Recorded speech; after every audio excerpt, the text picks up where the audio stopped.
दारू बजारू गाना है जो शराबबंदी के ऊपर है। और उस गाना के माध्यम से मैं बताना चाहता हूँ कि वीसी चाहेंगे तो जितने भी शिक्षक हैं उनको बोलेंगे कि सही से पढ़ाने के लिए।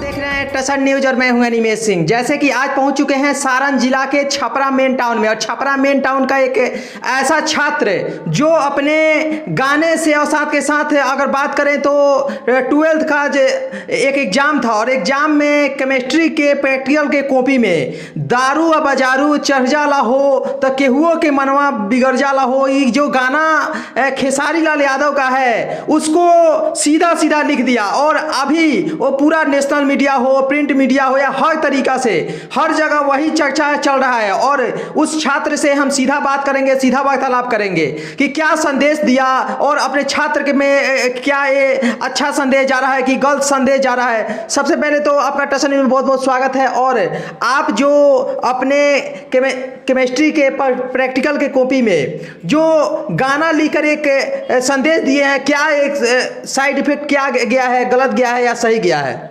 मुझे शिक्षा व्यवस्था सही करना था। अगर मैं नहीं लिखता तो कैसे लोगों को पता चलता परीक्षा कैसे हो रहा है हम लोगों का। वहाँ एग्जामिंग हॉल में परीक्षा हो रहा है तो वहाँ कोई परीक्षा का वैल्यू ही नहीं है ना। वहाँ टीचर बोल रहे हैं कि तुम बस अपना कॉपी लिखो, और कॉपी लिखना है तो उसको मतलब नहीं है कि शिवाजी बनाओ और जाओ।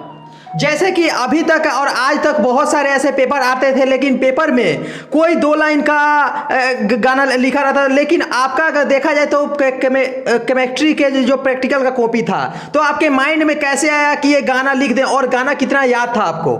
गाना तो मुझे याद नहीं था, मैं वो गाना लिरिक्स देखकर लिखा हूँ। और वो जो गाना है वो दारू बजारू गाना है जो शराबबंदी के ऊपर है।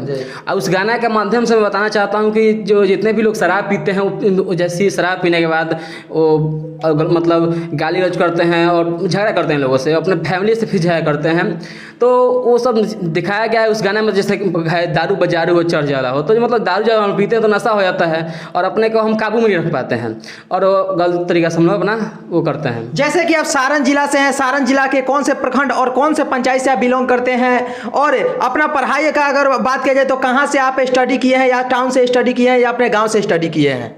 मैं तो शुरू से गांव से पढ़ा हूँ। मैं रामपुर हाई स्कूल में मैं 10th किया हुआ, और उसके पहले मेरा जो मठिया में स्कूल है राजकीय मध्य विद्यालय सिसवा रसूलपुर, मैं उसमें अपना 8 तक पढ़ाई किया हूँ।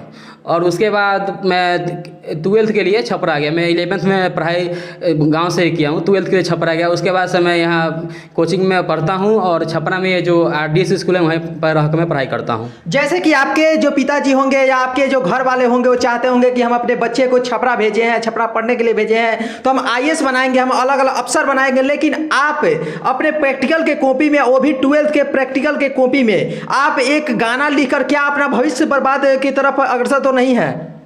देखिए, मुझे बस जागरूकता फैलाना था, मुझे उससे कोई फ़र्क नहीं पड़ता है। मुझे जागरूकता फैलाना था बस यही कि लोगों को पता चले कि यहाँ का शिक्षा व्यवस्था कैसा है। मेरा खुद बिजनेस है, मैं आगे चल के मैं बिजनेस ही करूँगा। मेरा पहले से ही सपना है कि मैं बिजनेस करूँगा और एक अच्छा बिजनेस में बनूँ। क्योंकि देखिए, नौकरी जो है हर कोई नौकरी के लिए सोचता है, और नौकरी उतना उपलब्ध नहीं हो पाता है। अगर नौकरी ही नहीं रहेगा तो आदमी नौकरी कहाँ से करेगा? तो एक बिजनेस एक आदमी कितना आदमी को रोजगार देता है, तो उससे मैं बिजनेस करके मैं बहुत लोगों को रोजगार देना चाहता हूँ, जिससे वो मतलब कितने लोगों का घर चल सके। जैसे कि आपके पिताजी जब आप लिखें तो आप घर पे गए होंगे, तो आपके पिताजी इसके बारे में कुछ जानकारी लिए, कुछ पूछें आपसे कि हाँ आप क्यों लिखें, आपका उद्देश्य क्या था लिखने का? पापा जी को मेरे पता नहीं था, मैंने खुद से ही बताया अपनी बात ये कि मैंने ये किया हूँ और मेरा ये वायरल हो गया है मुझे। उसके बाद पापा जी बोले ठीक है, अब हो गया है तो अब देखा जाएगा, जो होगा सो देखा जाएगा। जगदम कॉलेज के आप छात्र हैं, और जगदम कॉलेज के छात्र रहते हुए जगदम कॉलेज में कौन सा परिस्थिति आपको हुआ, कौन सी प्रॉब्लम आपको हुआ जिसके माध्यम से आपको ये गाना लिखना पड़ा? देखिए, जगदम कॉलेज में सिर्फ जगदम कॉलेज का ही नहीं, बिहार का जितने भी कॉलेज है वहाँ की व्यवस्था अच्छी नहीं है, ना ही सही से एग्ज़ाम होता है। आप जाइएगा एग्ज़ाम देने के लिए, हम लोग सेटअप एग्ज़ाम हो रहा था तो उसमें कोई मतलब रूल कोई था ही नहीं। आपको जैसे एग्ज़ाम देना है दीजिए, वहाँ सिर्फ हाजी बनाइए और उसके बाद चले जाइए। आप कॉपी जमा कर दीजिए, कुछ लिखे हैं ना लिखे उससे मतलब नहीं, क्योंकि कॉपी जाँच होता ही नहीं है। आप जानते हैं जब कॉपी जाँच नहीं होता है तो आप कुछ भी लिखे क्या फ़र्क पड़ता है। तो मैंने गाना लिख दिया। और एक और बात कहनी थी कि जगदम कॉलेज में चाहे जितने भी कॉलेज हैं उसमें टीचर सही से बात नहीं करते हैं। बच्चे से रेतुकार से बात करते हैं, जो सबसे गलत है। उस पर बच्चा से पर क्या प्रभाव पड़ेगा? खुद उसके गर्जीवन जो होते हैं वो रेतुकार से बात नहीं करते हैं। हम लोग छोटे तो नहीं हैं, अब बड़े हो गए हैं। अगर आप इज्जत दीजिएगा तो इज्जत पाइएगा। तो इसी कारण से मैंने लिखा और यहाँ जागरूकता मतलब फैलेगा कि ये कि जो समस्या है जो सभी कॉलेज का, उस पर थोड़ा इस पर विचार किया जाएगा। जैसे आपको अभी डर नहीं है कि हम अपने कॉलेज में जब जाएंगे तो कॉलेज में हमको मतलब कि अपमानित किया जाएगा, या वहाँ पे जाने के बाद शायद जो टीचर हैं या छात्रों में हम अच्छे से अपना सर उठा के नहीं चल पाएंगे? क्या अभी आप अपने कॉलेज में गए हुए हैं? अभी मैं कॉलेज में गया हुआ था, वो तो वहाँ जाके बात किया तो जो उसमें के जो है तो वो बोले कि मेरे पास कॉल आया था पहले कि आप कॉलेज में आइए 11 बजे तो आपसे बात होगा। तो मैंने बोला ठीक है। मैं गया उस कॉलेज में, तो वहाँ जब गया तो बात किया तो बोले कि नहीं, जो कॉल किया जाए उनसे बात कीजिए। तो मैं फिर उनसे बात करने के लिए गया तो बोले कि हम अपने गर्जीवन से हम बात करेंगे, तुमसे हम बात नहीं करेंगे। बोले ठीक है। तो फिर जो बात किए तो मुझे नहीं पता है वो क्या बात हुआ है। एक सोशल मीडिया पे वीडियो भी वायरल हो रहा है, और वीडियो का क्या प्रमाण है जिसमें कुछ टीचर से आप बात कर रहे हैं, उस टीचर आपको अपमानित कर रहे हैं, क्या मामला है वो? मेरे पास टीचर का फ़ोन आया था, तो मेरे पापा जी उस समय हाजीपुर गए हुए थे। तो हम बोले पापा जी से, तो हम बोले सर से बोले कि सर पापा जी तो घर पे नहीं हैं। तो तभी टीचर बोल रहे हैं कि मर गिलन का क्या कोई प्रोफेसर ऐसे बात करता है? उतने पढ़े लिखे आदमी हैं, ऐसे जब बात करेंगे तो क्या फर्क है? एक पढ़े लिखे हुआ अनपढ़ है देखा जाए तो। जैसे कि आपके जहन में कैसे आया कि सिर्फ दारू बाजारू हूँ चढ़ जाला हो, यही गाना आपके जहन में क्यों आया? बहुत सारा और भी गाना था, बहुत सारा और भी गाना लिख देते। और लिखने का श्रेय क्या था? जब आप एग्जाम दे रहे थे तो एग्जाम के दरमियान क्या आप टीचर से कुछ वार्तालाप किए थे, कुछ बात किए थे ये लिखने के लिए? देखिए पहले तो जैसे मैंने पहले ही बता दिया हूँ कि जो टीचर जो थे वो बोले कि इससे कोई फ़र्क नहीं पड़ता है कि तुम कॉपी में क्या लिख रहे हो, बस हाजी बनाने से मतलब रखो। तो हम लोग हाजी बना लिए। उसके बाद कॉपी में ये दारू बाजारू मैंने इसलिए लिखा क्योंकि ये सारा बंदी के ऊपर है। ये जो गाना जो निकाला गया है, जो नीतीश कुमार जी ने जो किया है, माननीय नीतीश कुमार जी, जिसने ये सारा बंदी के ऊपर ये जो मुहिम चलाया, तो उसे खेसारी लाल यादव जी ने अपने गाना के माध्यम से बताया कि ये कितना घातक है। तो मैंने ये गाना ऐसे लिखा क्योंकि देखिए अगर ये कुछ होता भी है तो लोगों को अच्छा इसका प्रभाव पड़ेगा।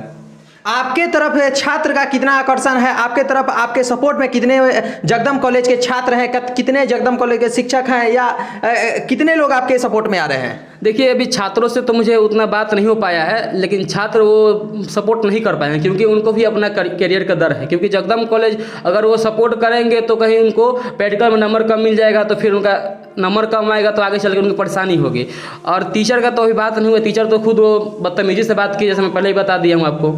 जैसे कि आप बोल रहे हैं कि छात्र को अपने जिंदगी का डर है, अपने भविष्य का डर है, तो क्या आपको अपने भविष्य का डर नहीं है? आपके पिताजी को आपके भविष्य का डर नहीं है? आपके माताजी को आपके भविष्य का डर नहीं है? आपके फैमिली को आपके भविष्य का डर नहीं है? देखिए मुझे अपने भविष्य का डर नहीं है। मैं चाहता हूँ कि अगर मैं बर्बाद हो जाऊँ तो सभी को आबाद कर दूंगा, क्योंकि अगर इस पर आवाज़ उठाऊंगा तो सब किसी का इसमें फ़ायदा होगा। मुझे उतना दिक्कत नहीं है क्योंकि मैं डिग्री के लिए पढ़ाई नहीं करता हूँ, मैं नॉलेज के लिए पढ़ाई करता हूँ। अगर मेरे पास डिग्री नहीं है, नॉलेज है, तो मैं उससे काफ़ी चीज़ कर सकता हूँ। क्या लगता है कि आपके एक गाना लिखने से पूरा जो सिस्टम है, शिक्षा सिस्टम है, ये पूरा कंट्रोल में आएगा? जो भी खराब सिस्टम है उसको पूरा जो भी सरकार है वो कंट्रोल करेगी? अगर मेरी बात माननीय नीतीश कुमार जी के पास पहुंचेगी तो वो इस पर ध्यान देंगे तो जरूर कंट्रोल में आएगी। और यहाँ के जो VC हैं अगर उस पर ध्यान दे तो काफ़ी ज़्यादा वही तो सुधार सकते हैं चाहेंगे तो। अगर वो जाके कॉलेज में बोले कि सब रेगुलर क्लास चलाया जाए और सब मतलब काम सही से हो, सब मतलब टीचर जो है बदतमीजी से बात करते हैं, बदतमीजी से बात ना करे तो कोई का इतना हिम्मत नहीं है कि VC की बात नहीं मानेंगे। जैसे कि शिक्षा बिहार के शिक्षा मंत्री हैं या नीतीश कुमार हैं या डिप्टी CM हैं, उन सभी से क्या निवेदन करना चाहते हैं शिक्षा व्यवस्था को सुधार के लिए बिहार में? वो यूनिवर्सिटी का पढ़ाई हो, आपका BSc का हो, जो पढ़ाई 3 साल में फाइनल होना चाहिए उसको 6 साल 7 साल लगाया जा रहा है। जो आपका इंटरमीडिएट में बहुत सारा प्रॉब्लम, जो आप बोल रहे हैं कि प्रॉब्लम आ रहा है कि कॉपी चेक नहीं होता, जैसे कि आपका आरोप लगाना है कि कॉपी चेक नहीं होता है, टीचर बोलते हैं कि नहीं कॉपी चेक होता है, आप कुछ भी लिख दीजिए वो चल जाएगा। तो अपने शिक्षा विभाग के जो भी मंत्री हैं उनसे क्या निवेदन करना चाहते हैं? अपने मुख्यमंत्री से क्या निवेदन करना चाहते हैं? अपने उप मुख्यमंत्री से क्या निवेदन करना चाहते हैं बिहार के? मैं बस इतना ही कहना चाहता हूँ कि जितने भी ये समस्याएं हैं शिक्षा के ऊपर सुधारिए, क्योंकि जब तक बिहार के लोग शिक्षित नहीं होंगे तब तक वो आगे नहीं बढ़ेंगे। और अगर लोग शिक्षित नहीं रहेंगे तो आगे नहीं बढ़ेंगे तो फिर बिहार का नाम रोशन नहीं होगा। और यहाँ के जो मतलब जितने भी शिक्षा के प्रति यहाँ जो टीचर है वो भी अपना जिम्मेवारी समझे और बच्चे को कहना पढ़ाएं। है कि हम अपने छात्र का जिंदगी बर्बाद नहीं होने देंगे, और इनका सही कहना है साथ के साथ अपने गाने के माध्यम से सीधा सीधा, जैसे कि अगर गाने नहीं लिखते तो इनके पास प्रेस मीडिया वाले नहीं आते, और जब प्रेस मीडिया वाले नहीं आते तो जो लचक सुविधा है उसके बारे में जानकारी नहीं हो पाता। जैसे कि लास्ट अपील क्या करना चाहते हैं सरकार से और साथ के साथ छात्रों से कि ऐसे मतलब कि सिस्टम को सुधारने के लिए क्या संदेश देना चाहते हैं, क्या अपील करना चाहते हैं आप?